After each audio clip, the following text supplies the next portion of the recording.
Salam blender Indonesia. Assalamualaikum warahmatullahi wabarakatuh. Dalam perjalanan tugas ke Palembang kali ini, ada sebuah pertanyaan menjawab pertanyaan seorang petani yang pemula. Pak Wendy, bagaimana sih persiapan atau langkah apa saja yang harus dipersiapkan ketika saya sudah melakukan pembukaan lahan?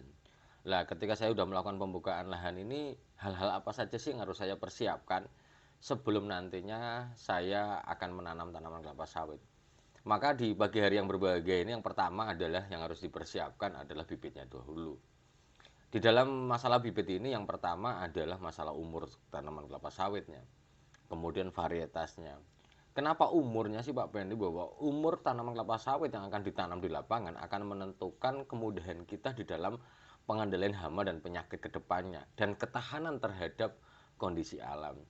Di dalam penanaman kelapa sawit, kita menanam bagusnya adalah di saat awal musim hujan. Artinya ketika ada hujan, inilah kita saatnya menanam. Jangan menanam di musim kemarau pastinya. Kemudian umur tanaman ini, umurnya berapa sih Pak Pendi? Umurnya adalah yang standar adalah 12 plus minus 3. Artinya kita menanam tanaman kelapa sawit adalah di usia 9 sampai 15 bulan. Itulah yang ideal.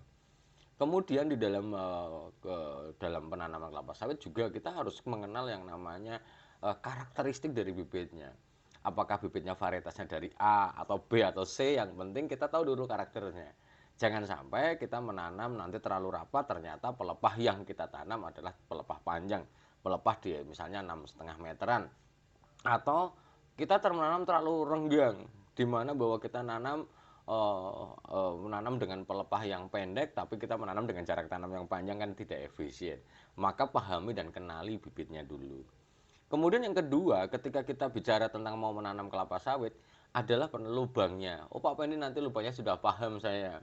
Lubangnya adalah ukurannya 60 kali 60 kali 60. Di mana bahwa dalam penanaman kelapa sawit yang terpenting adalah setelah lubangnya jadi adalah pupuk lubangnya. Lah inilah, di titik inilah banyak masyarakat atau petani yang lupa kalau bahwa dalam menanam tanaman kelapa sawit itu ada pupuk lubangnya.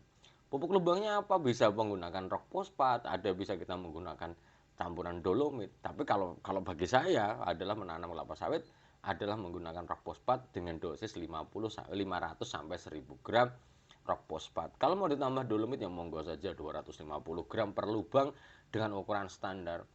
Di dalam pemupukan lubang ini kita tidak boleh memupuk hanya pada dasarnya saja, dasar lubangnya saja. Jadi kalau kita memupuk lubang, berada tidak hanya pada dasarnya tapi juga pada dinding-dinding lubang, ditebarkan merata. Pada kasus penanaman di gambut yang sering terlupa adalah adanya pupuk mikro. Hanya 15 gram CWSO4 akan membantu nanti tanaman kita terhindar dari defisiensi tembaga atau CU yang ada di lahan gambut. Kemudian persiapan yang selanjutnya adalah ketika lubangnya sudah, di dalam pembuatan lubang itu harus dipisahkan, baiknya dipisahkan topsoil dan subsoil. Dan kenapa kok harus dibiarkan sih Pak Pendi?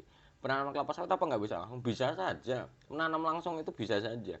Namun yang paling penting adalah kalau dibiarkan akan terjadi eh, media yang kita naikkan bekas pembuatan lubang itu akan terjadi perbaikan strukturnya.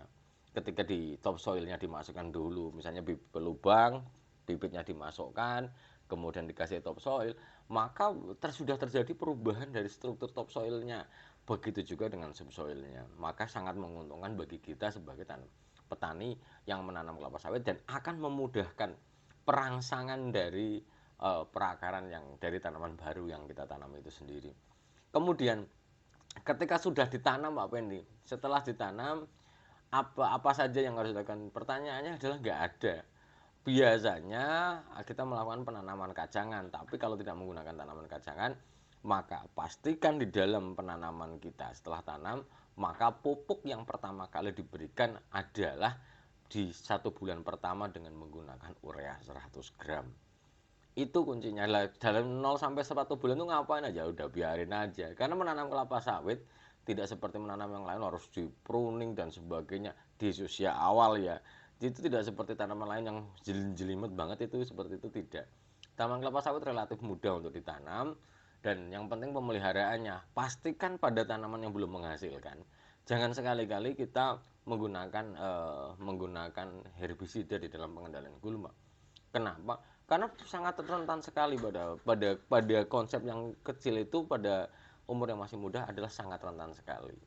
Mungkin itu adalah di celoteh The Brondol di pagi hari tentang persiapan apa saja di dalam penanaman kelapa sawit bagi Anda yang pemula. Intinya adalah bahwa menanam kelapa sawit tidak sudah susah-susah yang seperti kita bayangkan, tapi ada step by stepnya, baik bibitnya yang bagus, kemudian pupuk lubang, pembuatan lubang dan pupuk lubang, dan penanaman yang benar, itu yang paling penting. Mungkin itu dulu di kesempatan pagi hari ini, semoga bisa sampai Palembang dengan selamat nantinya. Dan mohon maaf mungkin kali ini The Brundle kurang intensif karena mungkin hampir 10 hari akan dinas di Palembang dulu. Walaupun sesibuk-sibuknya akan saya sempatkan bikin konten sesuai dengan pertanyaan dari para sahabat-sahabat The Brundle semuanya. Terima kasih, salam sehat bagi kita semuanya.